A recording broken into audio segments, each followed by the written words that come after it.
Hello everyone, it's Nick Latrenta again. Hopefully by this point you've watched my videos or read my blogs or both.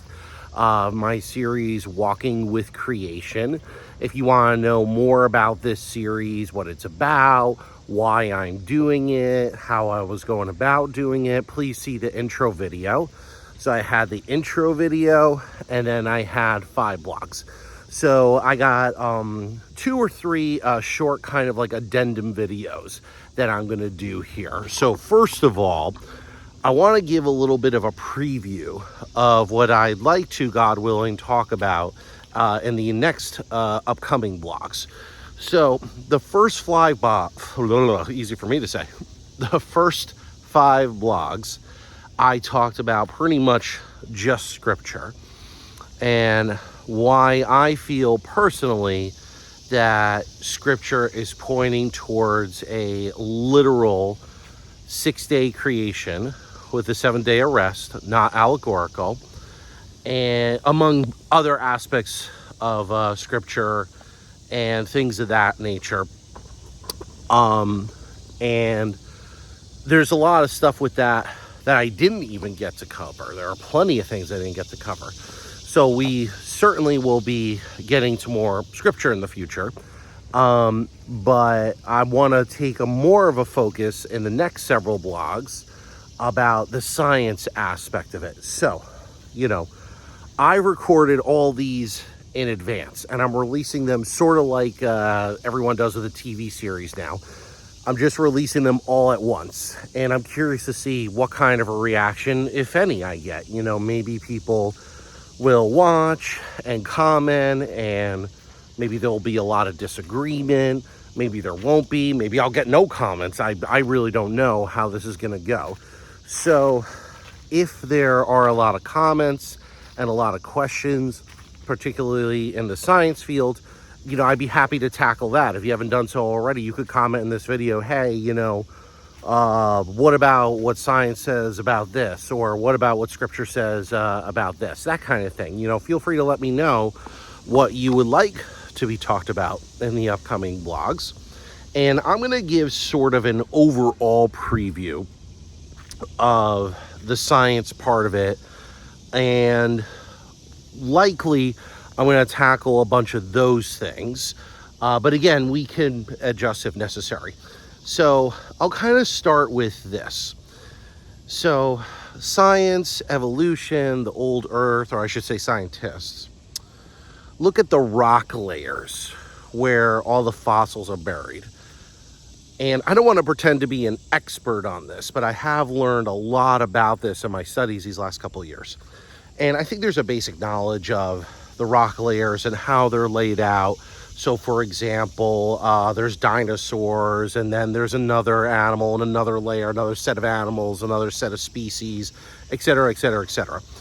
And the idea is that, well, these rock layers only have certain, species in each layer. That must mean that species evolved over time because humans are in the top layer. And then there's the geological aspect of it with the belief that, something like the Grand Canyon is millions of years old due to the layers in it. And they sort of try to corroborate each other. Now, the evidence to support a young Earth and not evolution and a literal perspective of Genesis 1 through 11 is not any different. It's not like there's some evidence out there that's being hidden that only young earth creationists see and only secular scientists see. The evidence is exactly the same. It's the interpretation of the evidence that's different. So let's start with the rock layers, for example. And again, we could go into detail with this in more videos, but first of all, the fossil record is not nearly as neat as it kind of appears to be and usually is advertised as being. So where there are layers of dinosaurs, within that layer, there are also mammals, among other creatures. So it's not like perfect where one layer is 100% dinosaurs, one layer is 100% birds or something like that.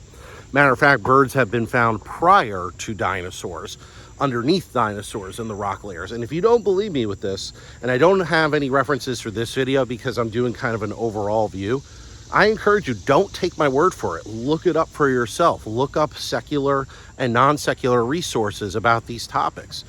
But they're not laid out as neatly and as perfectly as usually advertised and believed. That's one thing.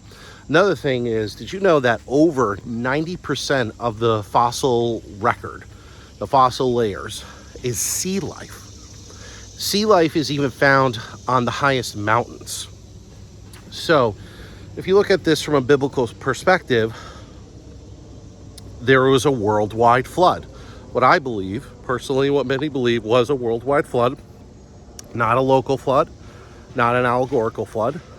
And to me, that makes sense that there are billions of dead things buried in layers all over the world, and over 90% of it are sea life, because that would have come from the worldwide flood.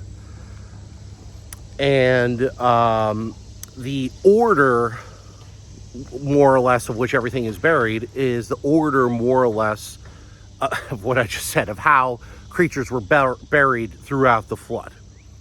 So that's one kind of general overview from that. And I have some notes here of other things I wanted to talk about. I'll take a glance at these as well as we're talking. And did you know there are no undisputable transitional species? So even Darwin himself said, if there are no transitional species, where are these species? There should be, I could be wrong, double check me on this, but I think he said there should be a lot of transitional species.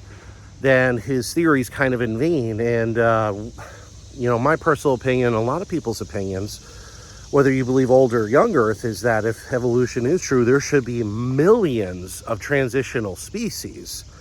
And there just aren't. There are very, very disputable species. And what I mean by disputable is secular scientists can't even agree on it. So, for example, for human evolution, there isn't one undisputed fossil out there.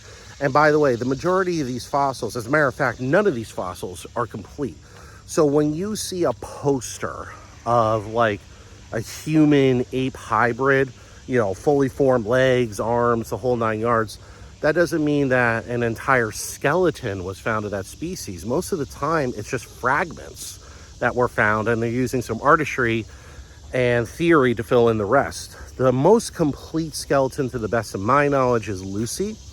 If I'm going to pronounce this correctly, Australopithecus afarensis. And many evolutionary scientists even believe that was just an ape at this point. I certainly believe it was just an ape.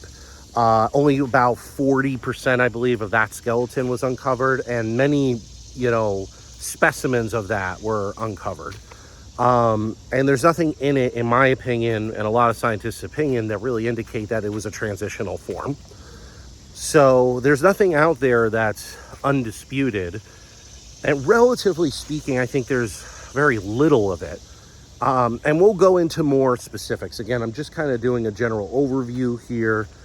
Did you know about the King James Bible and dinosaurs? So let's talk about that very briefly. So if dinosaurs were created on day 6, and to get very, very technical here, dinosaurs are land-dwelling creatures. So like a T-Rex, a sauropod, like a brontosaurus or something like that, would have been created on day 6. Okay.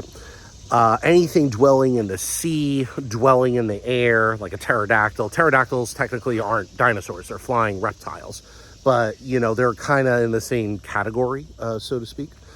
So they would have been created on day 5. So technically they're a little older. Same thing with the sea creatures, like a plesiosaur or something. That means dinosaurs and humankind would have walked together. And immediately that probably, makes your head explode, saying that, well, what about all the evidence to the contrary? Well, is there really evidence to the contrary? First of all, the Bible, I believe, does actually talk about dinosaurs. It just doesn't use the word dinosaur, because the word dinosaur wasn't invented until the 1800s. The King James Bible uses the word dragon, and I believe that's how these creatures were originally known by, large reptile creatures that they call dragons. There are dragon legends in From what I understand, every continent and more or less every culture around the world. And why do we all have that? And if you look up pictures of cave art and old artistry, not even in caves, even in modern things like old cathedrals and things like that, you'll see things that look like a sauropod dinosaur, meaning a long-necked dinosaur. Stories, anecdotal, yes, of seeing large lizard-like creatures, which I believe were dinosaurs that probably died more or less completely, you know, relatively quote-unquote recent, but like after the flood because of the change in the environment and things like that. That's a tough one. I know it sounds absolutely nuts and crazy, but that's something I want to talk about in future blogs. Could it be true? I think it certainly could be. Let's see, and dinosaur fossils in particular, among other things. Did you know that collagen soft tissue is found in dinosaur bones now? First discovered, to the best of my knowledge, in 2005 by Mary Schweitzer. And if I believe she broke open the bone of a T-Rex and discovered soft tissue in there. Collagen / soft tissue, scientists would agree, secular or non-secular, can't last 1 million years, let alone something like 65 million years. So one logic is, well, it can't last this long. There must be a way. There must be something where we're not figuring out, because these bones, these fossils have to be millions and millions of years old. We just haven't discovered yet how they survive that long. Another mindset is, well, they're just not that old. They're thousands of years old as opposed to millions of years old.